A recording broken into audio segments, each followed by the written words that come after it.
Well, good day, Crypto fam. It is Lunabo Fololo. We're back with the second video of this series covering Solana and the Solana ecosystem.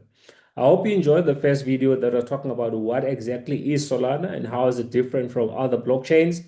Now, today we're delving into the Solana ecosystem, right?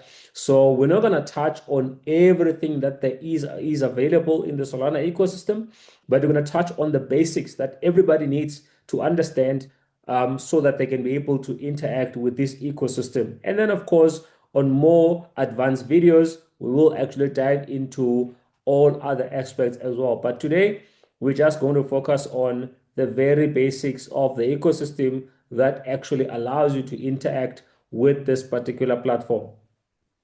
So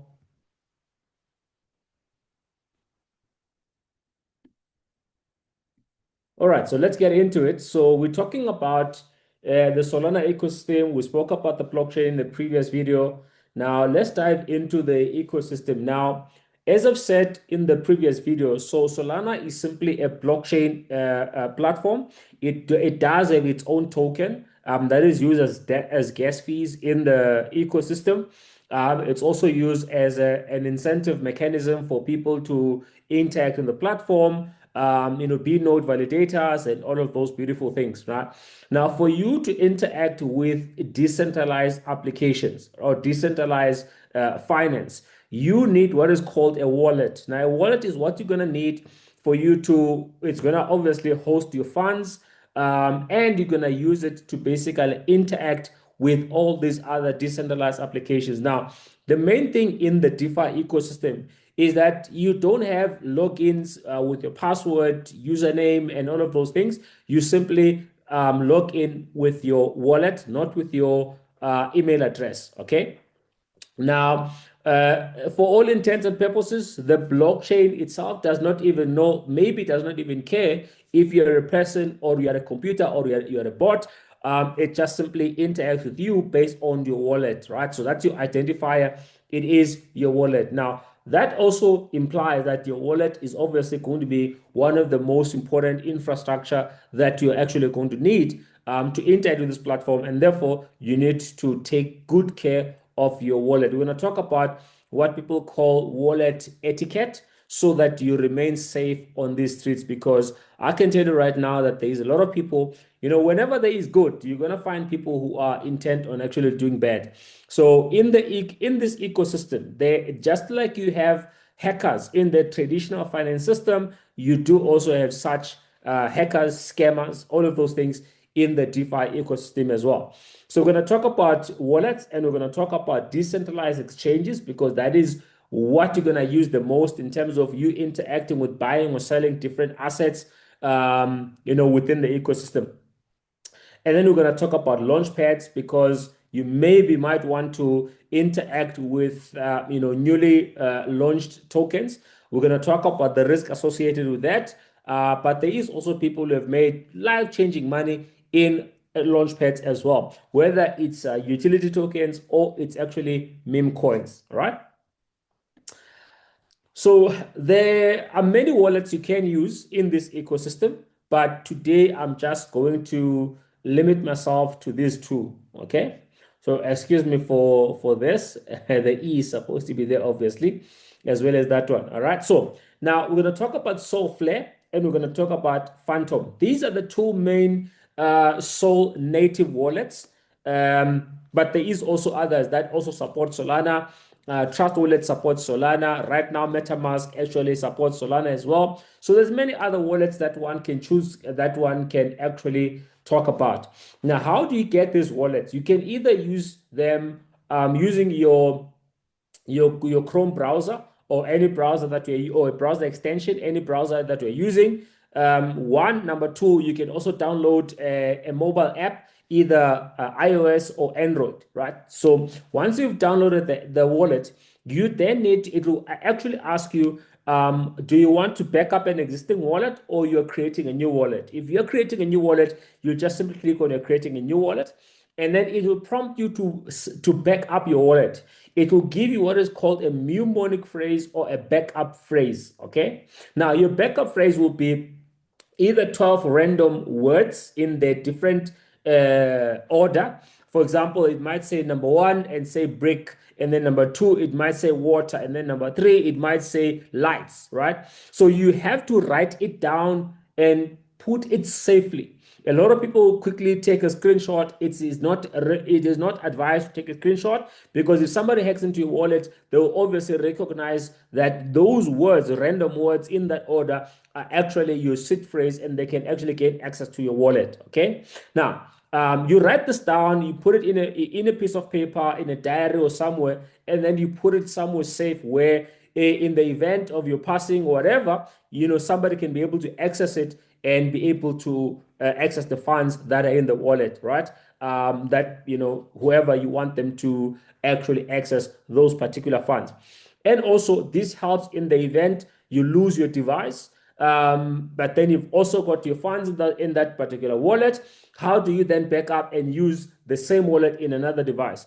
It will actually ask you for this mnemonic phrase or backup phrase, and then you can access to your wallet again in a new different device. Okay. Now, it's very important to keep this safe, guys, so that because if you lose it, you basically lose the funds. Today, we're sitting with a lot of people who lost the seed phrase for their Bitcoin wallets, or have lost, hard drives or whatever the case is, and now they cannot access their Bitcoins, right? So you don't want to get into that particular space as well. So you want to make sure that you write it in a place that is safe and you keep it somewhere separate. And then, of course, once you've got your wallet, now you're going to start interacting with decentralized exchanges, right? So what are decentralized exchanges? Of course, there will be a company, a group of people that will create a platform, but they don't have too much control on what goes on the platform. It is a decentralized exchange. What do I mean by that? Now, I can go and list my own tokens on a decentralized exchange. I can go and create a liquidity pair and list my own tokens. I don't need nobody's approval. And I can delist, take up the liquidity. I don't need nobody's approval for me to be able to do that. Okay. Now, so that is why they are called decentralized exchanges, right? And even there, when I go there, there's no KYC. They don't even know who I am. No, they don't even know where I stay. The only thing that recognizes, that is recognized in the platform is my wallet address. Okay, that's what I will use to get to access the decentralized exchange and to be able to interact and also disconnect my wallet, and then I log out. Okay, so you have Raydium, which is the most popular one, but there is also others. You get Jupiter, you get Meteora, you get OCAP. There's so many different ones, but for the sake of this video, we're just going to talk about these two. So what can you do in these decentralized exchanges? One, you can buy and sell tokens. Okay, you can also provide liquidity. So what you'll find is that different tokens normally work in a pair. You'll find that it's either Solana USDT or USDC, or it's going to be Solana Bonk or whatever token, right? So they always work in pairs. So when I want to provide liquidity, let's just say it's Solana and USDC, I will then need to provide an equal amount of those particular tokens. But we are going to have a session where we actually dive deep into that and actually show you examples of how you provide liquidity. But why do people provide liquidity on such decentralized exchanges? Well, you provide liquidity because on the decentralized exchange, when people are interacting, buying and selling, there is actually transaction fees, and those transaction fees go into the pool. So in other words, if I provide liquidity, I am joining a liquidity pool that's already existing in most cases, or I can create a new one. Okay. Now, if it's an existing one, it will tell me the size of the pool. It will tell me what was the volume traded on that particular pool. It will also tell me what was the fees generated in the last 24 hours, in the last 30 days, and so forth, so that I can see if it's worth my while to basically provide liquidity on that particular trading pair. And it will also show me, based on the amount of funds that I'm inputting, it will show me what is my percentage of the pool. So in other words, I can then gauge more or less what will be my share of the fees going forward, right? Based on what I'm providing. Okay. Now, on other exchanges, you can actually trade perpetuals, meaning these are a lot more riskier because it means it's leverage trading. So you can trade perpetuals on some of these exchanges. And recently, you can actually launch your own tokens, right? So this is why today there is millions of tokens that are actually being launched, and you definitely have to do your own due diligence. Make sure that you don't get rug pulled, okay? Because it's a lot easier today to create a token. The technical debt that was there for you to create a token is now no longer in existence. So anybody can create a token with a few clicks, and it does not even cost that much these days. So you can actually even create your own token, but just understand the risk associated with that. Okay. Now, you'll also find that as much as you have decentralized exchanges that now do have a launch pad within them, but you also have specialist launch pads like PalmFund and the latest one, which is Let's Bonk.fund. And there's a lot more that's out there, but I'm just going to focus on these two right now because these are the two leading ones on the Solana blockchain, where people are creating their own tokens, whether it's meme coins or utility tokens. But you'll find that most of the time right now, everybody's creating, meme coins, and they are created on these two particular tokens. Now, if you're a person who likes to trade, who likes to gamble, you want to play around, you can actually go to these wallets. I mean, to these particular platforms, you'll find that it wants you to connect with the wallet because these are all decentralized applications. You connect to the wallet, and then you can then do your own due diligence as to which coins you want to buy. Now, bear in mind, guys, buying meme coins is an extremely risky situation, right? So you want to make sure that you know what you're doing, or you are actually entering with money that you don't mind losing out of it, okay? As it does happen, right? So the opposite is also true because there is some people who have made serious amounts of money, life-changing money on this particular platform. It's either they get lucky or they get inside information or they know how to analyze what is happening on those particular platforms. Now, once tokens are launched on these particular platforms, they go through what is called a bonding curve. Once they reach a certain trading volume, they then migrate into decentralized exchange. Has launched their own decentralized exchange, which we're not going to cover in this video. And Let's Bonk.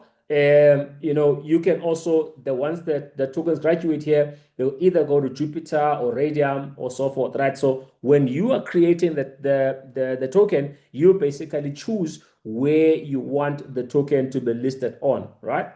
So those are the two platforms that you can use to gamble and buy some meme coins and see if you are going to be lucky, right? But again, guys, bear in mind that it is an extremely risky situation. Okay. Now, when you want to do a lot more analysis on different tokens and so forth, there is two different platforms that are quite popular. One is called Dex Screener and the other one is called Dex Tools. Now, these platforms will give you quite a lot of information.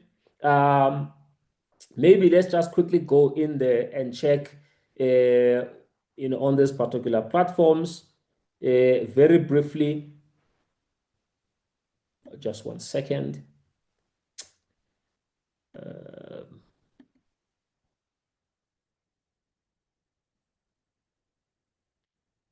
Okay, so if you go to this one, right? So as you can see, this is a screener. You can see that it's basically pulling data from different blockchains. We are going to concern ourselves only with Solana, but you can basically check all the coins that are launched on this particular blockchains, whether it's Solana, Ethereum, Base, BSC, Pulse Chain, Polygon, Abstract. There's just a lot of this blockchains, right? So, but you can just stick to Solana if you want to. Now, there's a lot of information that you can basically find here, of which the scope of this video doesn't allow us to get into all those details, right? You can create a large chart list, a watch list here. You can basically search different tokens as well. So let's just search Bonk, for example. So if we're searching Bonk, So it gives you a lot of information about Bong. You can see what was the performance over the last 24 hours, 6 hours, last 5 minutes. You can check the amount of buys, sells, right? So there's a lot of information that you can check. So if you're a trader, you can even chart here and check, what, the hourly chart looks like, 4 hour day. I'm not a trader, but you can basically do all of those things. So there's so much that you can do. You can also get the contact address here if you want to. And once you get the contact address, you may even go to something like Soul Scan. Again, I'm going beyond the scope of this particular video. Soul Scan, you can basically come and put the contact address of that particular token. And with that, you can actually get a lot of on-chain data, okay? How many people are holding this particular token? You can see the number. What's the market cap? What's the price, right? And then you can go and see there, right? If you want to check transactions, you can check holders, right? With holders, you can see, okay, there's Binance. They're holding how much? 6% of the supply. Bank down, they're holding how much? 4.9% of the supply. So there's a lot of stuff that you can do on this particular platforms, right? So let's recap on what this particular video was actually all about. So this was just a brief introduction into the Solana ecosystem.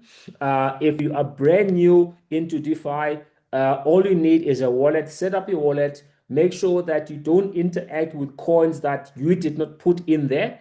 Because remember, all the data on the blockchain is actually visible, so people can see a wallet address, and they can send you stuff. Sometimes it's a phishing or spyware, and you think that you've won money or so forth. Right? Don't interact with coins that you don't know how they basically get into your wallet. As long as you don't interact with them, nothing is going to happen to your wallet. Right? Only interact with the coins that you know that you've basically put there, whether by buying or whatever the case, or you got an airdrop that somebody you know and trust, right? So once you get your wallet, set it up, then you can just play around with this particular apps like your Raydium, which is for digital exchange, and also or Jupiter, or you can also come and play on Dex Screener or Dex Tools to actually come and see how things work in this particular platform. So what I would encourage is that before you actually even transact monetarily, maybe just play around with this and try as learn as much as you can, right? With that being said, thank you so much for joining us. If you found value in this video, let us know in the comments. Click subscribe so you don't miss the next video that we're going to do. As we're going to be doing quite a number of these videos covering the Solana ecosystem. Right now, we're just doing the basics. We are going to do a little bit more intermediate stuff in the future and also more advanced sessions in the future as well. Thank you so much. God bless. And check the comment section as I'll be dropping links into the various websites and decentralized applications that we spoke about so that you can interact with. God bless.